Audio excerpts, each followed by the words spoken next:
point in video games where some long-running series are up to their 8th, 9th or 10th iterations. One of these is Assassin's Creed, which has not one, but 2 games coming out this week. 3 if you include Assassin's Creed Chronicles China, which is coming within the Unity Season Pass. Franchises are an obvious attraction for major publishers as a reliable source of revenue. Big names like Assassin's Creed and Call of Duty have capitalized on this revenue with regular annual releases. But it's not always easy to keep things new and fresh. Sometimes franchises will tweak a formula in a way that will hugely disappoint, like Resident Evil 6. But sometimes they constantly change and constantly shine through, like Mario Galaxy and Super Mario 3D World. Obviously, all of this is hugely subjective, but here are some things I think work really well to keep a franchise feeling fresh.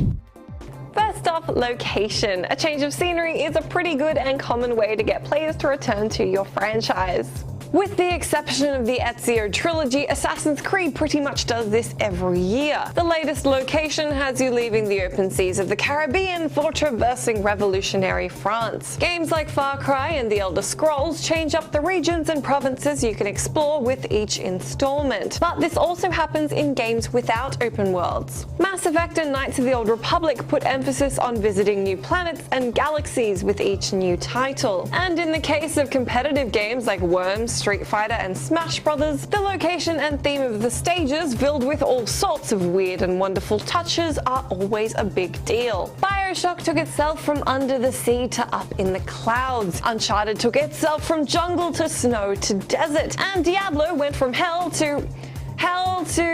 okay, bad example. But a drastic location change is a great way of keeping a good game interesting without sacrificing too many familiar core mechanics.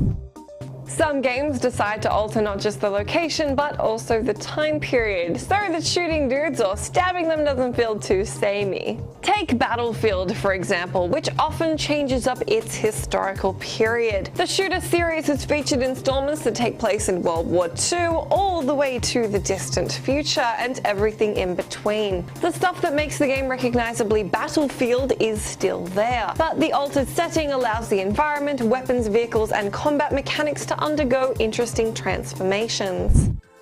Heading further down the narrative rabbit hole is a great reason to stick with a story-driven franchise, but there's also a lot to be said for evolving mechanics.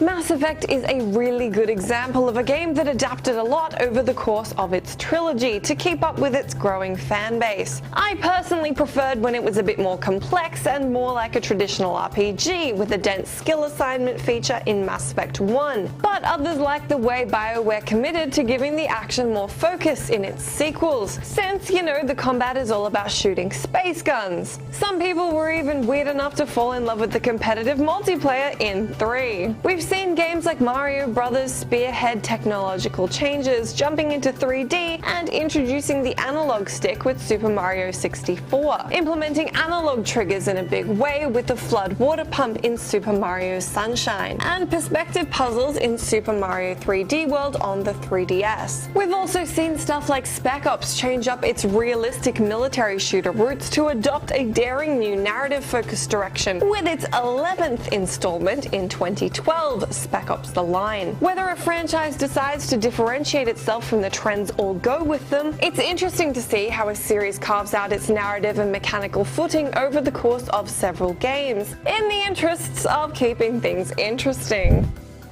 And if all else fails and your franchise is getting dangerously stale, there's always space. Oh yeah, Civilization, Mario Galaxy, that one Call of Duty level in Ghosts everyone loved, Lego Batman 3, Angry Birds. As always, space seems to be the answer.